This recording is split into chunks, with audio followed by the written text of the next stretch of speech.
On parle d'ameublement tout de suite dans Écosystème. Je vous présente mes invités. Cathy Dufour, bonjour. Bonjour Thomas. Bienvenue, vous êtes déléguée générale de l'ameublement français et vous avez choisi pour vous accompagner aujourd'hui Alix Thomsen, bonjour. Bonjour. Vous êtes architecte, on va parler d'un très beau projet que vous avez mené à Paris, l'hôtel Paradiso MK2. C'est quoi l'ameublement français? C'est un regroupement d'entreprises, de professionnels, c'est ça? Exactement, en fait, on est l'organisation professionnelle qui rassemble les entreprises françaises fabricantes d'ameublement. Il y en a 380 chez nous et on représente 660 entreprises sur le territoire.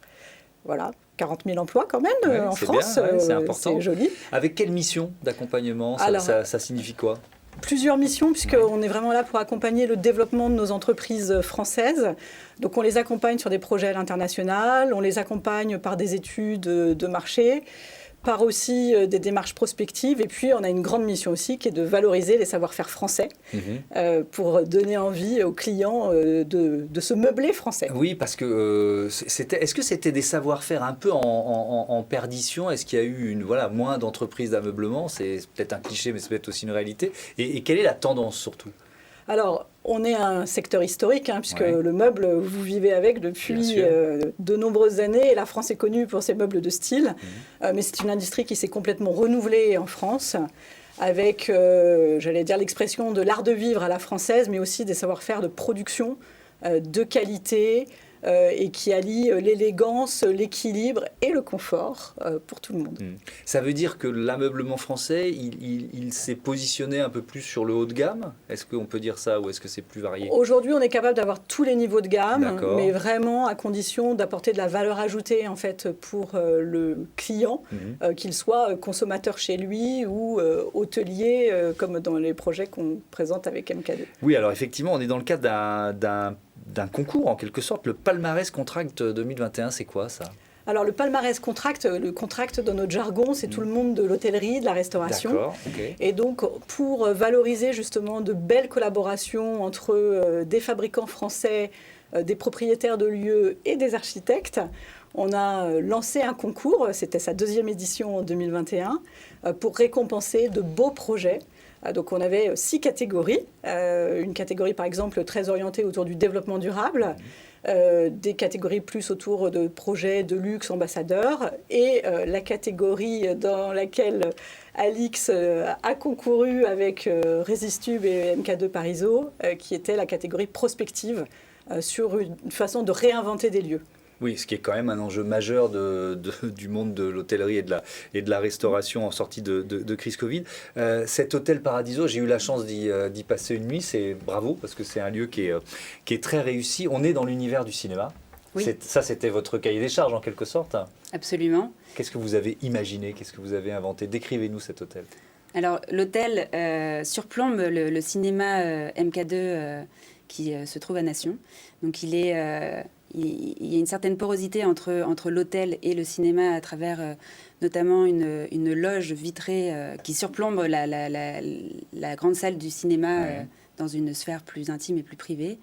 Il y a 37 chambres, toutes équipées de projections et sons cinéma haut de gamme. Et l'idée, c'était de comment travailler le mobilier dans l'esprit d'une salle de cinéma, c'est-à-dire de réunir tout le mobilier d'une chambre d'hôtel sous une structure de gradins et qui converge vers la projection. Oui, c'est ça. C'est-à-dire qu'on a l'impression que la chambre c'est une mini-salle de cinéma et que le lit est un fauteuil merveilleux, quoi. Vous voyez ce que je veux dire?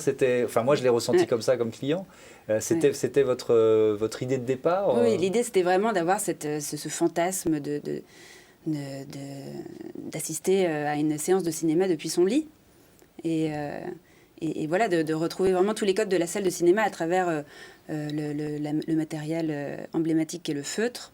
Et puis, ces codes assez neutres, finalement, de la salle de cinéma pour laisser aussi toute l'existence. C'est combien d'années de travail, un projet comme celui-là? Et c'est 2 longues années de travail. Ouais, 2 longues années de travail. Est-ce que c'est itératif? Est-ce qu'il y a beaucoup d'allers-retours entre vous, entre le MK2? Comment ça s'est passé? Oui, il y a combien de projets différents en quelque sorte?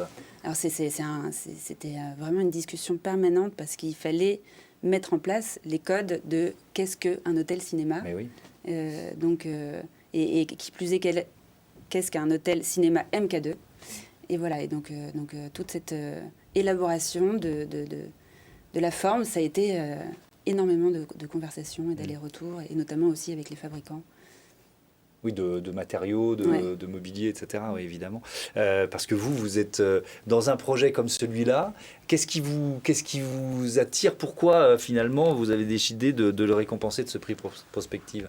Alors, on regarde beaucoup, en tant qu'organisation professionnelle, les évolutions de la société et on regarde comment est-ce que, finalement, l'ameublement et les fabricants français peuvent s'adapter à ces enjeux de société.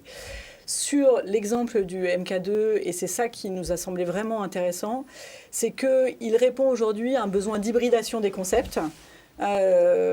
Finalement, on a un hôtel et un cinéma qui s'épousent, j'allais dire, et qui permet pour l'hôtel de renouveler l'expérience client, pour le cinéma de renouveler aussi son expérience client, et de créer cette porosité entre les deux.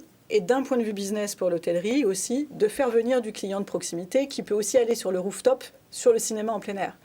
Voilà, donc c'est ça qui nous intéressait en fait, c'est de pouvoir regarder toute cette façon de réinventer des modèles économiques et de l'expérience client, qui est vraiment pour nous dans l'air du temps, et ce sont des sujets qu'on essaye d'éclairer avec notre écosystème. Qu'est-ce que ça vous apporte un prix comme celui-là? De la visibilité tout simplement? C'est quoi l'idée? De la visibilité et puis aussi de la satisfaction, notamment par la nature de ce prix qui récompense la collaboration plus qu'une personne précisément. Et donc la collaboration entre le maître d'ouvrage, le créatif et le fabricant. Ouais. Ouais. Donc c'était le maître d'ouvrage, c'était MK2. Oui. Le créatif, c'était donc l'architecte, moi-même. Ouais. Et le fabricant, c'était Résistube. Résistube Production, qui est une entreprise qui existe depuis de nombreuses années, fabricant de métal, de lits en métal à l'origine. Vous voyez un peu le lit à barreaux que vous imaginez, voilà, et qui s'est complètement renouvelé aujourd'hui dans son approche pour savoir faire aussi accompagner les architectes sur des programmes sur mesure. Et il a un savoir-faire exceptionnel en France, c'est de savoir faire du métal confortable. Un dernier mot, il y a une campagne de pub qui démarre ou Alors, on a une campagne plus que de pub qui s'appelle Meublez-vous, #Meublez-vous français, qui démarre en effet ce mois d'octobre et qui est relayée dans beaucoup de réseaux de distribution partenaires pour permettre justement aux clients de retrouver les produits français parmi tous les produits qui peuvent être proposés dans les réseaux de distribution. Et ben voilà, on va terminer par ça. Meublez-vous français.